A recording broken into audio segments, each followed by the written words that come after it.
let me tell you a little bit about Retail VR. Retail VR creates merchandising simulations, product staging, and e-commerce solutions for the retail community. Their virtual reality offering provides the consumer with the ability to be immersed in a real shop environment. This is a heartwarming fun fact, guys. It's a little long, but you'll be happy you stuck around. So the Retail VR team met 20 years ago and were flatmates in Singapore. Adrian was working in the video game industry and Erwin was pressing CDs professionally, not under the counter. Even though they lived together, they couldn't find a way to agree on a way to do business together. And so through the years, they've bounced off a couple of different ideas, trying to build a business. They told me that they even considered a roasted chicken business. But lucky for us, they started Retail VR instead. So let's jump into the offering and learn a little bit more about how you guys made this business work. Thank you, Carly. So I will introduce you to, I'm Adrian speaking, and Erwan is manipulating. It's easier for us.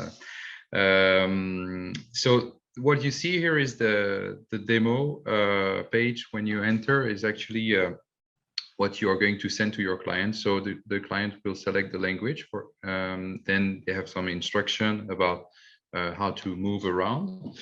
Then you enter the showroom basically. So the overall look is completely customizable. So you can change the header, the colors, the logo. You can change the footsteps as well. You have the menu item on the left hand side, so you can create as many menus, shortcuts that you wish for to ease the navigation. Then you have the point of interest. So we have two ways of creating points of interest: the single point that you see here, or we can eventually create interactive objects that are activable with the mouse over. So each point of interest can be treated as a single element or carousel of products. So these product sheets are can be imported from Shopify. That's the easiest way to integrate it, or they can also be imported manually. We'll see that later on. So each product is has 5 templates available right now, and each template will carry different photos and 3D objects that can be manipulated. Of course, the products can be added to the wish list. So if you're connected to Shopify, then you can exit and the basket will automatically call the payment as if you were on an e-commerce website. Now you can see at the background now you have a fixture there, so you can insert as many fixtures as you like, such as this TV screen to customize your showroom. And you can play videos on it. We can also insert 3D fixtures. You can see there. These objects can also be showcased and manipulated, like you can see here. So you're probably wondering how to create such a showroom. Well, it's this is what we're going to see now. So it's really child play. You can access the menu, for instance, to import a 3D fixture from the library. This is very easy. And even if you don't have 3D objects, you can use the patented technology, a 2D to 3D converter that we have developed and patented. And it will automatically create 2D images into 3D objects, like you can see here. So to create a point of interest, this is very simple. You just click on the menu, position the point of interest, and then you are going to select the objects from the list that you imported before. And you can see now they're going to appear automatically. When you click onto the client mode, then you see the product will appear. Then to give you some background about the platform. So the first, in the first place, you have the different showrooms that you can customize for your clients. Then you have the objects. So the objects, we have a full library of objects that you can import, either 2D or 3D. The products basically are the simple objects that you can import from Shopify, for instance. Then you have the smart objects.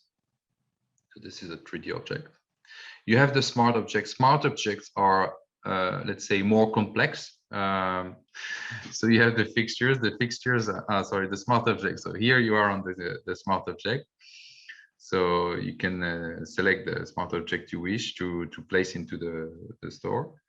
Or eventually you have those fixtures that we mentioned. So for the drag and drop, this is very basic. You just have to basically, like it says, drag and drop the objects, and we support different types of formats. And then you have an analytics section. So the analytics will bring you a full range of analytics, whether you want to analyze how long people spend in your showroom. I know the timer is about ready to go off, but let's spend a couple seconds here on the analytics, because I think this is just a great feature. You can roll through for a few more minutes if you want to showcase the analytics. I know the it's okay. If you're done, then I'll let you be done. Yeah, well, it's just basically I think this is a great feature. But the analytics, basically we are going to see where the people have clicked and how long they've stayed, and all sorts of information that we can customize from the different showrooms. And this is just to show you, we are also able to connect with a different CRM. So currently we use, we are connected with Shopify. We are under the process of connecting with Magento, and PrestaShop is on the roadmap. So basically everything is now ready for you to create a showroom, work basically on new concepts. You can create aisles. If you want to try to put the showroom onto your mobile phone, please do. So we use the assortment strategizing. This is difficult to say. Assortment strategy, let's say. And also we can simulate customer journeys if you're really into the retail industry. Very so thank cool. you for listening. I hope you like it. Yes, thank you, Adrian. I have a quick question for you before we move on. How do you get a Matterport space connected to Retail VR? Can you quickly show us that? Yeah, this is very simple, Erwan. To import the Matterport, you basically need to go back to the platform, and you just add the folder. I mean, add the Matterport space. Yeah. Okay, simple So copy paste. you click on the address and then you import it, and it's done automatically.